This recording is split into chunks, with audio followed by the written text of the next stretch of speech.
নমস্কার সবাইকে, welcome to my channel. আজকের থেকে আমরা একটা নতুন সিরিজ স্টার্ট করতে চলেছি, যেটা হচ্ছে লুসেন্ট জিকে এবং এনসিইআরটির উপর বেস করে সায়েন্সের টপিকস। মানে আমরা ফিজিক্স, কেমিস্ট্রি এবং বায়োলজি এই তিনটা টপিককে কাভার আপ করবো। কোথা থেকে না, লুসেন্ট জিকের যে চ্যাপ্টার ওয়াইজ সেইভাবে।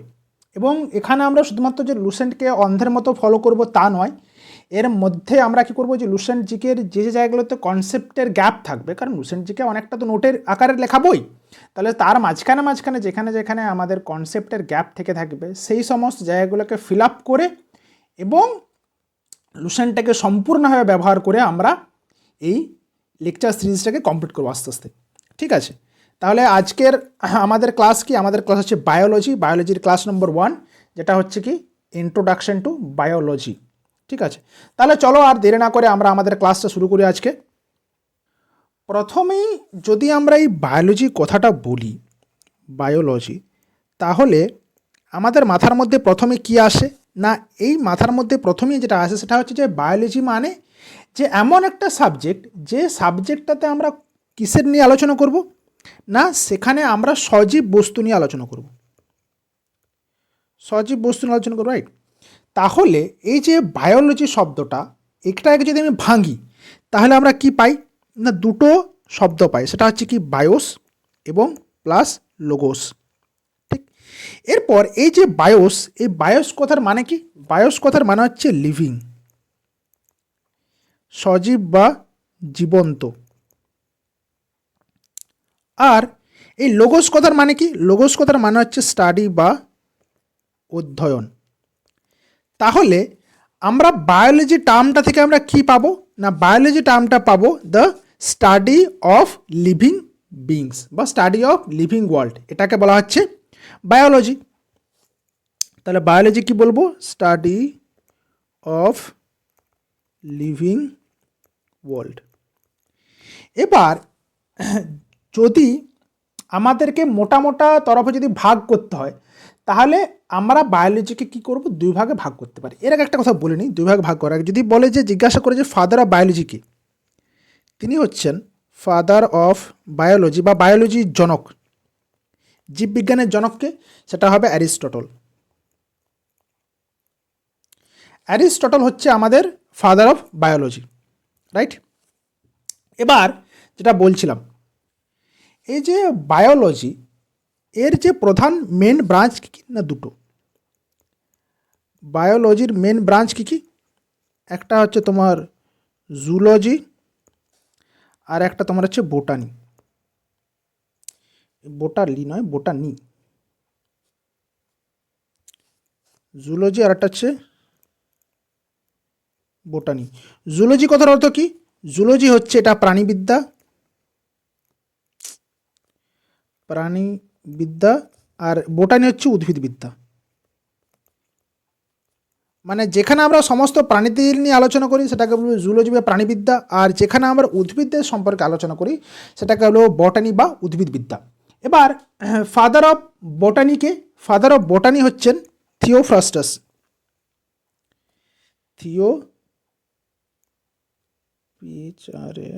থিওফ্রাস্টাস। এনার যে, এনাকে বলা হবে কি, এনাকে বলা হবে যে ফাদার অফ বোটানি। আর ফাদার অফ জুলজিকে, ফাদার অফ জুলজি হচ্ছে অ্যারিস্টটল। Aristotle, right? তাহলে কি হলো যে ফাদার অফ বোটানি হচ্ছে থিওফ্রাস্টাস আর ফাদার অফ জুলজি হচ্ছে আমাদের অ্যারিস্টটল। ঠিক আছে, এবার আমরা চলে আসি পরবর্তী স্লাইডে। তাহলে এই গেল বায়োলজি সম্পর্কে বেসিক ধারণা। এবার বায়োলজি পড়তে গেলে আমাদের সবসময় কিছু না কিছু টার্মিনোলজিকে ফেস করতে হয়।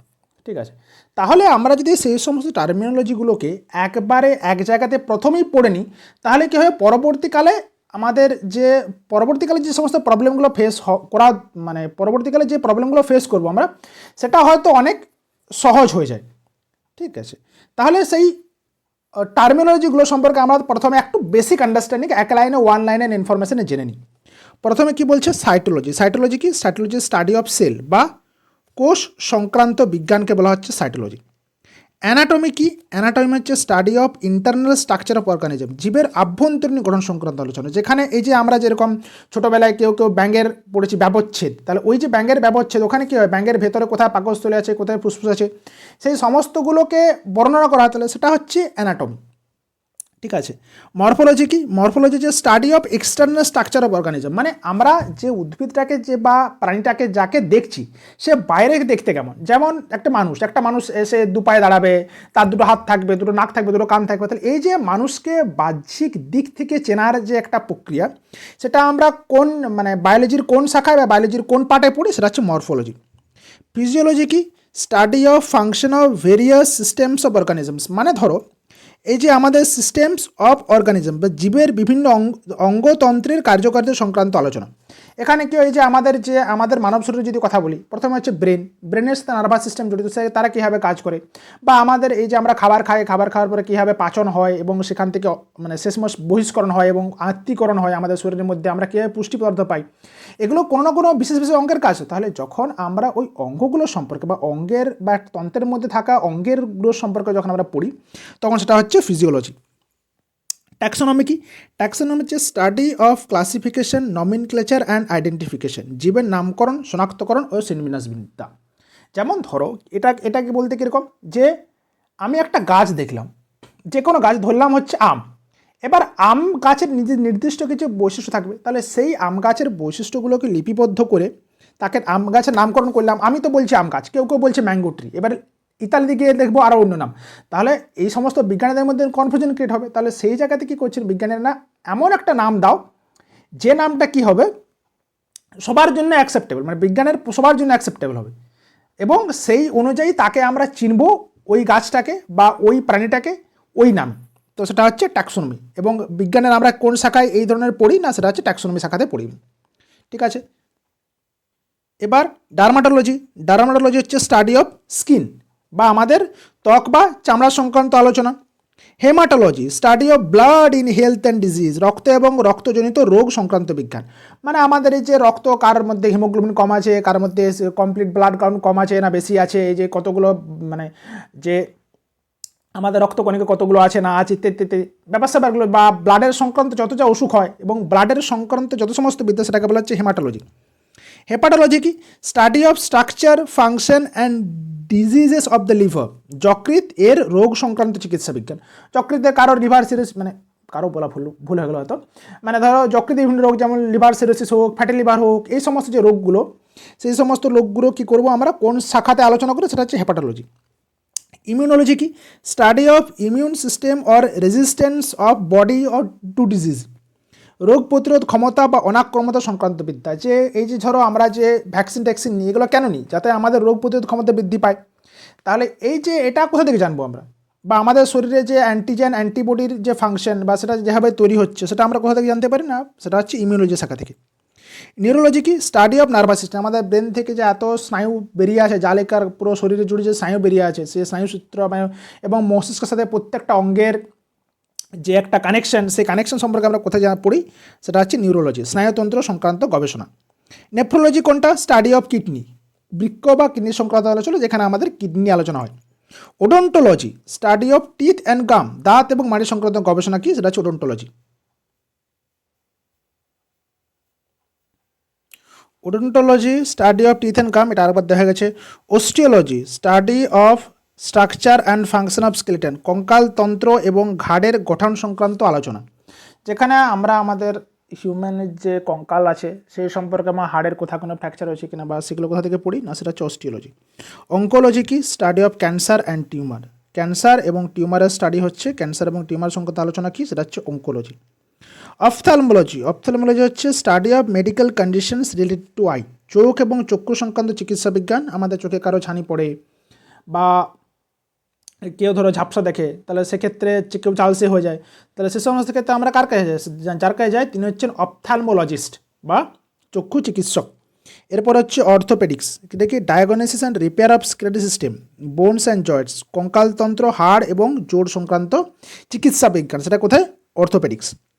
প্যাথোলজি কোনটা? Study of disease, effect and transmission of pathogens, রোগের কারণ এবং সংক্রমণ সংক্রান্ত বিদ্যা। ওই জন্য আমরা যে বিভিন্ন ল্যাবরেটরি যাই সেখানে লেখা থাকে না প্যাথোলজিস্ট, ওখানে কি হয় যে রোগটাকে নির্ণয় করার চেষ্টা করা হয় আমাদের রক্তর মাধ্যমে। এরপর হচ্ছে সাইকাইট্রি। সাইকাইট্রি হচ্ছে ট্রিটমেন্ট অফ মেন্টাল ডিসঅর্ডার, মানসিক রোগের চিকিৎসা, যেখানে আমাদের মানসিক যে সমস্ত রোগ হয়, কেউ ধরো অ্যাংজাইটিতে ভোগে, কেউ ডিপ্রেশনে ভোগে, এই সমস্ত যে রোগগুলো হয় বা কারো অনেক রকম বিভিন্ন রকম যে কেউ অবসাদ, এই সমস্ত যে ব্যাপার স্যাপারগুলো সেগুলো কোথায় আলোচনা করেন, সেটা হচ্ছে সাইকাইট্রিতে। সাইকোলজি কী হয়? Study of human mind and behaviour, মানুষের মন এবং আচরণ সংক্রান্ত বিজ্ঞান, যে একটা লোক সে কীরকম ওরকম বিহেভ করছে কেন, কেউ হঠাৎ করে খুব জলদি রেগে যায়, কেউ দেখবে যে খুব মানে বহুবার তাকে আঘাত করা হোক কিছু সে শান্ত থাকে। তাহলে এই যে তাদের যে দুজনের মধ্যে যে বিহেভিয়ারের পার্থক্য, এটা আমরা কোথার মধ্যে জানতে পারি না, সেটা তোমার হচ্ছে আমরা জানতে পারি এই সাইকোলজি থেকে। পেডিয়াট্রিক্স। পেডিয়াট্রিক্স হচ্ছে branch of medicine dealing with children, শিশুদের চিকিৎসা সংক্রান্ত শাখা, এটা হচ্ছে পেডিয়াট্রিক্স। ফার্মাকোলজি, এটা তোমার কি, যে science which deals with drugs, ওষুধ এবং ড্রাগ সংক্রান্ত বিজ্ঞান। Rhinology, study of nose and olfactory organs, নাক এবং ঘ্রাণেন্দ্রিয় সংক্রান্ত বিজ্ঞান, এটা কি rhinology. Serology, study of serum interaction of antigen and antibody, রক্তের সিরাম, অ্যান্টিজেন এবং অ্যান্টিবডির বিক্রিয়া সংক্রান্ত আলোচনা, সেটা হচ্ছে সেরোলজি। এবার কি আছে? এগ্রিকালচার, বলছে science of cultivating soil, raising crops and livestock, মৃত্তিকা মানে এই যে মৃত্তিকা চাষ, মানে কি করে আমরা চাষটাকে এই মাটিটাকে চাষযোগ্য করে তুলবো, চাষটাকে মাটিযোগ্য করে তুলবো বলতে চাচ্ছিলাম মৃত্তিকা চাষ, শস্য উৎপাদন করব বা পশুপালন করব, সেটা আমরা কোথা থেকে জানতে পারি না, এগ্রিকালচার থেকে। হর্টিকালচার কোনটা? যে শাকসবজি, ফুল এবং ফলের চাষের সংক্রান্ত বিজ্ঞান। ওলেরিকালচার কোনটা? Production, storage and marketing of vegetables, সবজি চাষ, সংরক্ষণ এবং তার বিপণন, মানে তার বিক্রি করবো কী করে। ভিটিকালচার, কাল্টিভেশন অফ গ্রেপস, আঙ্গুর চাষ সংক্রান্ত বিজ্ঞান। পোমোলজি, স্টাডি অফ ফ্রুট, এটা বহু পরীক্ষায় এসছে। পোমোলজি, ফল এবং ফলদায়ী উদ্ভিদ সম্পর্কে আলোচনা করা। ফাইকোলজি কি? স্টাডি অফ অ্যালগি, শৈবাল সংক্রান্ত আলোচনা, ভীষণ ইম্পর্টেন্ট। হাইড্রোপনিক্স, ভীষণ important. Growing plant without soil in nutrient rich water, মাটি ছাড়া পুষ্টিসম্বদ্ধ জলে উদ্ভিদ পালন, মানে যেখানে আমরা মাটির ব্যবহার করব না, মাটির ব্যবহার না করে আমরা যদি উদ্ভিদ চাষ করি, যে কোনো ফসল ফলাই বা যাই হোক করি, সেটাকে বলা হচ্ছে হাইড্রোপনিক্স। হাইড্রো আছে না, এই যে হাইড্রো, HYDRO, হাইড্রো কথা মানে জল আছে, তাহলে হাইড্রোপনিক্স হচ্ছে কি, যে মাটি ছাড়া পুষ্টি সমৃদ্ধ জলে উদ্ভিদ পালন। ফরেস্ট্রি কোনটা না, ফরেস্ট্রি যে development and management of forest, বনভূমির উন্নয়ন এবং ব্যবস্থাপনা আমরা কিসের মাধ্যমে করি, সেটা করি ফরেস্ট্রির মাধ্যমে। নেক্সট কি আছে? এপিকালচার, ভীষণ ভীষণ ভীষণ important. Rearing of honey bee for honey, মধু সংগ্রহের জন্য মৌমাছি পালন। পিসিকালচার, ভীষণ ভীষণ ইম্পর্টেন্ট। রিয়ারিং অফ ফিশেস, মৎস্য পালন বা মাছ চাষ। Fishery, catching and breeding, rearing and marketing of fishes, মাছ ধরা, প্রজনন এবং বিপণন সংক্রান্ত বিজ্ঞান, সেটা হচ্ছে কি ফিশারি। এটোমোলজি, ভীষণ ইম্পর্টেন্ট। স্টাডি অফ ইনসেক্টস, সেটা হচ্ছে পতঙ্গ বা কীটপতঙ্গ সংক্রান্ত বিজ্ঞান। অর্নিথোলজি, স্টাডি অফ বার্ডস, ভীষণ important. Parasitology, study of parasites. Microbiology, study of micro organisms, মানে ভাইরাস, ব্যাকটেরিয়া, ফাঙ্গি, যেখানে আমরা যে সমস্ত জীবগুলোকে আমরা চোখে দেখতে পাই না, সেই সমস্ত জীবগুলোকে নিয়ে যখন আমরা আলোচনা করব, সেটা কোথার মধ্যে আলোচনা করবো, সেটা আলোচনা করবো মাইক্রোবায়োলজির মধ্যে। এবার অ্যানথ্রোপোলজি, ভীষণ ইম্পর্টেন্ট, বহু পরীক্ষা এসছে। Study of origin, development and human culture, মানুষের উৎপত্তি, বিকাশ এবং সংস্কৃতি সংক্রান্ত আলোচনা। Biotechnology, manipulation of living beings at molecular level, আণবিক স্তরে জীবের পরিবর্তনের প্রযুক্তি। Ecology, interrelationship between living and their environment, জীব এবং পরিবেশের পারস্পরিক সম্পর্ক, মানে আমরা যে জীব, মানে ধরো মানুষ এবং তার আশেপাশে যে সমস্ত পরিবেশ, সে হাওয়া হতে পারে, জল হতে পারে, প্রত্যেকটা জিনিসের সঙ্গে জন্য পারস্পরিক সম্পর্ক আলোচনা করি, সেটা আমরা আলোচনা করি কিসের মধ্যে না, ইকোলজির মধ্যে। Evolution, study of origin of life and formation of new species, জীবনের উৎপত্তি এবং নতুন প্রজাতির উদ্ভব, সেটা কোথার মধ্যে আলোচনা করি, সেটা আমরা আলোচনা করি ইভলিউশনের মধ্যে। Genetics, study of variation and transmission of heredity, যে আমাদের বংশ পরম্পরা, বংশগতি এবং চারিত্রিক বৈশিষ্ট্যের যে সঞ্চার, সেটা আমরা কি করি, জেনেটিক্স। আমরা অনেকে বলি না যে এই ছেলেটা তার মায়ের মধ্যে দেখতে হয়েছে, বা এই ছেলেটা তার বাবার মধ্যে দেখতে হয়েছে, বা এ তার স্বভাব পেয়েছে তার দাদু ভাইয়ের মতো, বা এ বলে তার স্বভাব পেয়েছে তার দিদা ভাইয়ের মতো। তাহলে এই যে তার যে স্বভাব বা তার মুখের যে আদল বা মুখের যে মিল, সেটা আমরা কি করে পাই, সেটা আমরা আমাদের যে পূর্বপুরুষ তাদের কাছ থেকে আমরা হেরিডিটি সূত্রে পাই। তাহলে সেটা আমরা কোন শাখার মধ্যে আলোচনা করে, সেটা শাখার মধ্যে আলোচনা করে জেনেটিক্সের মধ্যে। এরপর আছি ন্যানো টেকনোলজি। এটা কি? Manipulation of materials on the scale of atomic level, পারমাণবিক স্তরে পদার্থের পরিবর্তন সংক্রান্ত প্রযুক্তি। মানে এটা তোমার হচ্ছে ন্যানো মানে কি, 10⁻⁹ মিটারকে বলে ন্যানোমিটার। এবার তাহলে ওই স্কেলে গিয়ে পরে বিভিন্ন যে আমরা যে পার্শ্ববর্তী যে সমস্ত পদার্থ দেখতে পাই, সেই সমস্ত পদার্থগুলো ওই 10⁻⁹ মিটার যদি আমরা ওদেরকে ওই জায়গাতে নিয়ে যাই, তখন ওরা কীভাবে বিহেভ করবে, সেটা কি আমরা যেরকমভাবে দেখছি বাস্তবে যেভাবে দেখা যায় সেই রকমই মানে সেই রকমই ওরা নিজেদেরকে তৈরি করে, নাকি মানে নিজে তৈরি করে বলছে সরি, সেরকমই ওরা ওদেরকে মানে ওই একই প্রপার্টি শো করে, নাকি ওর প্রপার্টি ডিফার করে। তাহলে সেটা আমরা কোথায় পড়ি, সেটা কোথায় পড়ি আমরা ন্যানো টেকনোলজিতে। এরপরে কি? প্যালিওন্টোলজি। এটা আরও বেশি important. Palaeontology, study of fossils like dinosaur, জীবাশ্ম সংক্রান্ত আলোচনা। যেমন ডাইনোসরের জীবাশ্ম ছিল, তারপরে ওই যে অ্যাবোনাইট, আর যে সমস্ত যারা প্রাচীন যে জীব ছিল যারা, সে সমস্ত প্রাচীন জীবগুলো যে এক্সিস্ট করতো পৃথিবীতে, সেটা আমরা কোথা থেকে জানতে পেরেছি? সেটা নিশ্চয়ই ফসিলস থেকে জানতে পেরেছি। ঠিক আছে, তাহলে এই গেল মোটামুটি ইম্পর্ট্যান্ট কতকগুলো টার্মিনোলজি। লুসেন্ট জিকে বোর্ডেতে 1000টা টার্মিনোলজি দেওয়া আছে, মানে অনেকগুলো দেওয়া আছে, কিন্তু এবারে সবগুলো তো মনে রেখে মুখস্থ করা সম্ভব নয়। তাহলে সেখান থেকে আমি মোটামুটি যেগুলো আমার মনে হয়েছে যে ইম্পর্ট্যান্ট এবং বহুবার পরীক্ষা রিপিট হয়েছে, সেই সমস্তগুলো নিয়ে চলে এসেছি, এক জায়গাতে করে দিলাম। এবার হ্যাঁ, তোমরা যদি চাও যে অবশ্যই লুসেন্টটা অবশ্যই পড়ে দেখবে যে কী কীগুলো আছে, কিন্তু তার মধ্যে থেকে এইগুলো কিন্তু মোস্ট ইম্পর্ট্যান্ট, এগুলো পড়তেই হবে। ঠিক আছে, এবার আমরা তো পড়ছি বায়োলজি নিয়ে, মানে the study of living being. তাহলে আমাদের মনে স্বাভাবিকভাবেই একটা প্রশ্ন আসা উচিত, সেটা কি? সেটা হচ্ছে যে লিভিং বা সজীব কারা? সজীব আমরা কাদেরকে বলবো, কাদেরকে আমরা সজীব বলবো? এটার কিন্তু যে 100% ডেফিনেশন বিজ্ঞানীদের কাছে নেই। যে সজীব বলতে এটাকেই বুঝি, যেমন আমাদের মধ্যে অনেকে আমরা বলি, যারা হিন্দু ধর্মে বিলিভ করে তারা বলে নাকি আত্মা আছে, বা যারা ইসলাম ধর্ম ফেথকে বিলিভ করে তারা বলে রুহু আছে।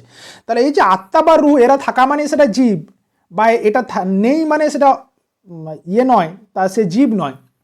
বা আমরা অনেক ক্ষেত্রে দেখবে বিভিন্ন ধর্মে কি আছে, যে তারা সবাই কি করেন, যে মনে করেন যে প্রত্যেকটা বস্তু হোক, সে বস্তু হোক বা জীব হোক, প্রত্যেকের মধ্যেই কিছু না কিছু একটা এন্টিটি বা শক্তি আছে, বা তাদের মধ্যে থেকে কিছু গুড উইল আছে। তাহলে সেই ক্ষেত্রে তাদেরকে সবাইকে কি সজীব বলবো, বা তাদেরকে কি সবাইকে কি মৃত বলবো, না তাদেরকে কি বলবো? তাহলে সেটা আমরা কোথা থেকে জানতে পারি? সেটা জানতে পারি যে লিভিং বিং।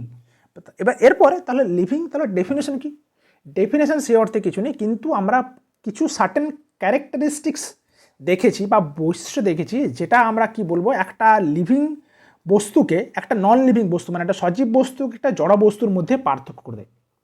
সেটা কি কি না, সেটা হচ্ছে প্রথমে হচ্ছে তোমার, দেখো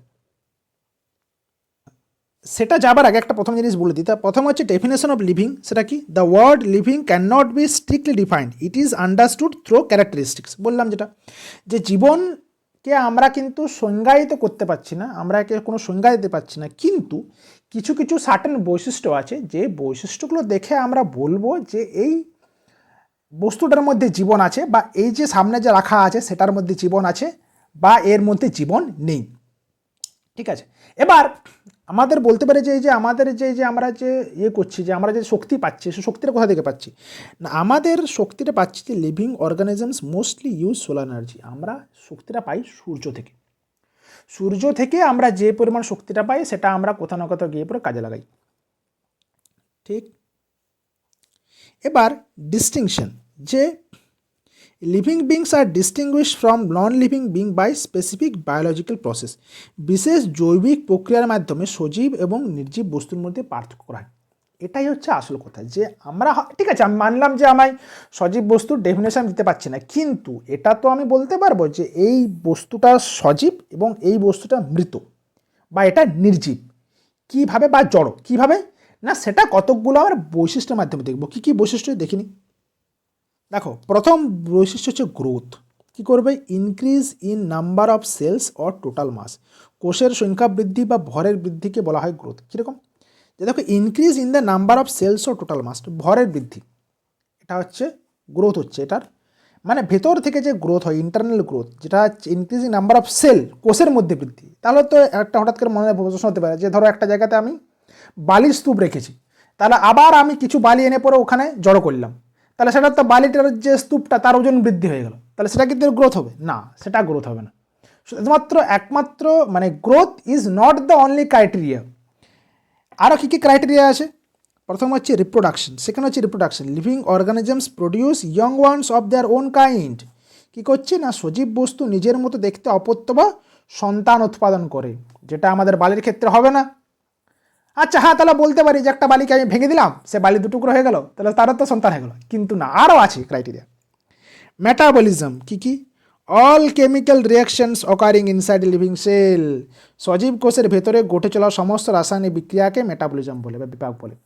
আমরা যে খাদ্য গ্রহণ করি, সেই খাবারটা পচন হয়, সেই খাবারটা ভেঙে ভেঙে টুকরো টুকরো করা হয় এবং প্রত্যেকটা মলিকুলার লেভেলে তাকে একদম ছোটোর থেকে ছোটো ক্ষুদ্রাতি ক্ষুদ্র অণুতে যে ভেঙে দেওয়া হচ্ছে, এইটা একমাত্র সজীব বস্তুর ক্ষেত্রে সম্ভব, সেটা কিন্তু জড় বস্তুর ক্ষেত্রে সম্ভব নয়। ঠিক। আর একটা আছে, সেটা কি? সেটা হচ্ছে রেসপন্স টু স্টিমুলাই, মানে যে উত্তেজনায় সাড়া দেওয়া, উত্তেজনায় সাড়া দেওয়া। আমরা যদি একটা ইটকে কাতুকুতু দিই, সে কি লাফিয়ে উঠবে? কিন্তু আমরা যদি একটা কাউকে যদি কাতুকুতু দিই, সে তো লাফিয়ে ওঠে। তাহলে কি করছে? আমরা যে কাতুকুতু তাকে মানে স্টিমুলেট করছি বা তাকে উত্তেজনা করছি। উত্তেজিত করলে সেই করবে, সে লাফিয়ে উঠছে, কেউ কাউ কাউ করে কেঁদে ওঠে বা কেউ লাফিয়ে ওঠে। তাহলে এই যে এই ব্যাপারটা রেসপন্সটা মিলায়, হঠাৎ করে দেখবে যে আমরা যদি কারো কানে যদি ফু দিই, সে কানটা সাথে বন্ধ করে দেয়, বা চোখে ফু দিলে সে চোখটা সাথে বন্ধ করেছে। এটা কি করছি? আমরা তাকে স্টিমুলেট করছি।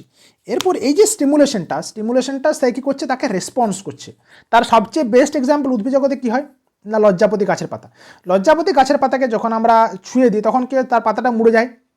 তাহলে এই যে ওটার মাধ্যমে কি হচ্ছে, এই যে স্টিমুলেট বা বাহ্যিক আমরা তাকে যখন স্টিমুলেট করছি, তখন সে কী করছে না, সেটাতে সাড়া দিচ্ছে। তাহলে এই যে ঘটনাটা কি করছে? এই ঘটনাটা একমাত্র সজীব বস্তুরই বৈশিষ্ট্য। এটা কিন্তু আমাদের কোনো নির্জীব বস্তুর মধ্যে পাওয়া যাবে না। বোঝা গেছে? যেমন উদাহরণ, একটা বড় বিখ্যাত উদাহরণ, সেটা হচ্ছে কি leaves of touch me not, যেটা বললাম লজ্জাপতি গাছের পাতা স্পর্শ করলে তা বন্ধ হয়ে যায়। এবার আর একটা উদাহরণ কি, সেটা হচ্ছে seismonastic movement. This specific movements are called seismonastic movement. এই ধরনের বিশেষ চলনকে বলে সিসমোনাস্টিক চলন। এই যে আমরা টাচ করার ফলে তার যে মুভমেন্ট হচ্ছে, এই ধরনের মুভমেন্টটাকে আমরা বলছি এক ধরনের সিসমোনাস্টিক চলন। কেউ দেখবো সূর্যমুখীর যে ফুলটা আছে, সূর্যমুখীর ফুলটা সে কিন্তু সূর্যের ডাইরেকশনেই হেলে যায়, রাইট? তাহলে এই সমস্ত ঘটনাগুলো এরা কি মানে আমাদের কি করছে, যে এরা কি শো করছে, যা সেটা হচ্ছে যে আমাদের যে জীবন আছে, একটা যে সজীব বস্তু, সজীব বস্তুকে দর্শাচ্ছে। ঠিক আছে? তাহলে আমাদের যে সজীব বস্তু, তার কি চারটা বৈশিষ্ট্য কী হলো? এক নম্বর হচ্ছে গ্রোথ বা বৃদ্ধি, রাইট? দু নম্বর হচ্ছে রিপ্রোডাকশন বা জনন,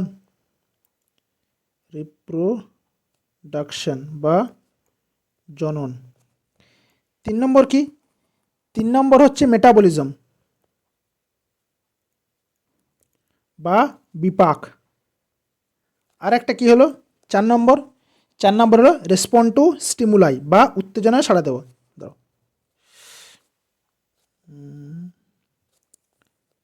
লিখি রেসপন্ড টু স্টিমুলাই,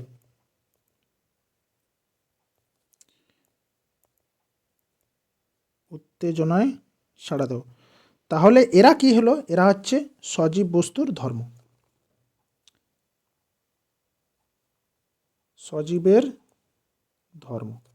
তাহলে বোঝা গেল, তাহলে এই সমস্ত চারটা যে ক্যারেক্টারিস্টিক্স যদি আমরা কারো মধ্যে দেখতে পাই, তাহলে তাকে আমরা কি বলবো? সজীব বস্তু। ঠিক। এবার এই তো এতক্ষণ ধরে সজীব বস্তু বলে চিৎকার করছিলাম আমি এতক্ষণ। তাহলে এর পরবর্তীকার প্রশ্নটা কি আসা উচিত, এই যে সজীব বস্তু, সেই সজীব বস্তুর উৎপত্তিটা হলো কোথা থেকে? নাকি বিশ্বব্রহ্মাণ্ডের প্রথম থেকে সজীব বস্তু ছিল? তা তো নিশ্চয়ই থাকেনি। তাহলে এদের উৎপত্তিটা সম্পর্কে স্বভাবতই আমাদের মনে একটা প্রশ্ন জাগে। তাহলে দেখা যাক, চলো ওইটা উৎপত্তি সম্পর্কে আমরা কিছু তথ্য জানি। প্রথমে হচ্ছে কি, যে এই যে জেবিএস হ্যালডেন নামক এক বিজ্ঞানী, ইনি বললেন যে suggested life develop from simple inorganic molecules. ইনি কি প্রস্তাব করেছিলেন যে অজৈব অণু থেকেই জীবনের বিকাশ ঘটেছে, যে একটা কোনো মানে বিভিন্ন যে অজৈব অণু NH3 হোক, H2O হোক, কার্বন ডাইঅক্সাইড হোক, CH4 হোক, মিথেন হোক, এই সমস্ত যে মানে অজৈব অণু, আচ্ছা ইনঅর্গানিক, সরি CH4 বলা চলবে না, CO2 বা এই সমস্ত যে ইনঅর্গানিক মলিকিউলস, সেই সমস্ত ইনঅর্গানিক মলিকিউলস থেকেই কিন্তু ইনি বলছেন, এটা এনার তত্ত্ব। এবার মিলার এবং উরে কি বলছেন, এনারা কি করলেন যে proved in the lab that life originated through chemosynthesis, গবেষণাগারে প্রমাণ করেন যে রাসায়নিক সংশ্লেষের মাধ্যমে জীবন উৎপত্তি হয়েছে। ওনারা ওই রাসায়নাগারে কি করেছিলেন যে একটা এরকম মানে এইটা টিউবের মতো নিয়েছিলেন, ঠিক আছে। এবারে টিউবের মধ্যে এখানে ওনারা NH3, H2S, H2 বিভিন্ন যে রাসায়নিক কেমিক্যাল রেখেছেন এবং এইখানে ওনারা তড়িৎদ্বারের মাধ্যমে তৎকালীন যে সেই সময়কার মানে যখন পৃথিবীর আদিলগ্নে সেই সময়কার যেভাবে পরিবেশ ছিল সেখানে প্রচুর বিদ্যুৎ স্ফুলিঙ্গনে তৈরি করেছেন এবং এখান থেকে ওনারা প্রথম জৈব যৌগ পান, জৈব যৌগ আবিষ্কার করতে। তার মানে ওনাকে বুঝতে পারছেন যে এইভাবেই হয়তো লাইফটা প্রসেস হয়েছে, শুরু হয়েছিল। তাহলে কি যে কিন্তু প্রথম দিকে কী ছিল, আর্লি অ্যাটমসফিয়ার ওয়াজ রিডিউসিং, মানে মুক্ত অক্সিজেন কিন্তু সেখানে ছিল না, ঠিক আছে, মানে সেখানে কোনো মুক্ত অক্সিজেন ছিল না। পরবর্তীকালে যারা প্রাথমিক যে জীব তারা কি করে, তারা সালোক সংশ্লেষের মাধ্যমে মুক্ত অক্সিজেনকে পৃথিবীতে বা আমাদের বায়ুমণ্ডলে ছড়িয়ে দিতে শুরু করে। ওকে, এবার দেখো চলো তাহলে জীবনের টাইম লাইন জেনে নিই। প্রথমে ছিল কি যে ইনঅর্গানিক কিছু মলিকিউলস ছিল, আদিম অজৈব অণু। এবার এরা কি করলো, এরা তৈরি করলো যে সিম্পল অর্গানিক ইউনিটস। এবার এরা যোগ হয়ে বিভিন্ন ইনঅর্গানিক অণু যোগ হয়ে simple organic amino acid, sugar, fatty acid, সরল জৈব অণু কিন্তু তৈরি করলো। এবার এই সরল জৈব অণুগুলো কী করলো, অ্যাকোমোলেট হয়ে হট ডাইলুট স্যুপ ক্রিয়েট করলো। এই যে হট ডাইলুট স্যুপ, এই যে মডেলটা, এটা কে দিলেন, এটা দিলেন হচ্ছে ওপারিন। ওপারিন বললেন যে তৎকালীন যুগে পৃথিবীতে এই জলের সাথে এই সমস্ত সিম্পল অর্গানিক ইউনিটসগুলো মিশে একটা হট ডাইলিউট স্যুপের মতো ক্রিয়েট করেছিল, ঠিক আছে। আর ইয়ে কি বললেন, আমাদের যে সরি ভুল বলছি একটু, সরি, হট ডাইলিউট স্যুপটা হবে হ্যালডেন, সরি জেবি হালডেন কি দিলেন, দিলেন হট ডাইলিউট স্যুপ। আর কোয়াজারবেট মডেল এটা বললেন আমাদের ওপারিন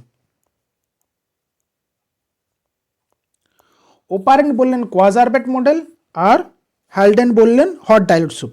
আর এখান থেকে কি বলছে যে প্রথম প্রাণকণা বা আদিকোষ উৎপত্তি, এই যে কোয়াজারবেট, এই কোয়াজারবেটের থেকেই নাকি প্রাচীন আদিকণার সৃষ্টি।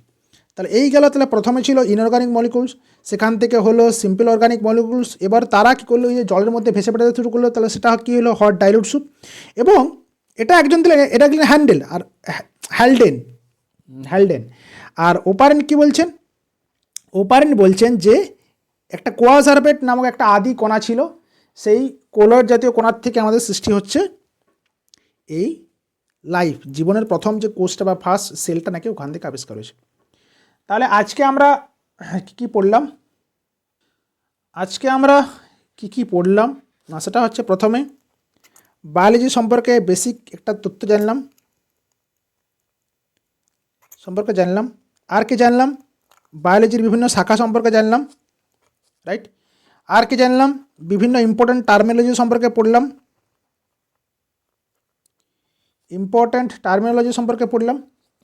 আর কি পড়লাম, আমাদের হচ্ছে অরিজিন অফ লাইফ সম্পর্কে পড়লাম, রাইট। তাহলে আজকের টপিক হচ্ছে এটা। কালকে আমরা আবার বা পরের দিন আমরা আবার চলে আসবো পরবর্তী টপিক নিয়ে, যেটা হবে ক্লাসিফিকেশন অফ অর্গানিজমস। তাহলে সবাই চ্যানেলটা ফলো করতে ভুলো না, এরকম অসাম ক্লাস এরপর আসতে থাকবে, যেখানে আমরা লুসেন্টটাকে আরও ভালো করে কী করে ব্যাখ্যা করা যায় বা কী করে বোঝা যায় সেটার অবশ্যই চেষ্টা করবো আমরা, ঠিক আছে। তাহলে সবাই ভালো থাকবে।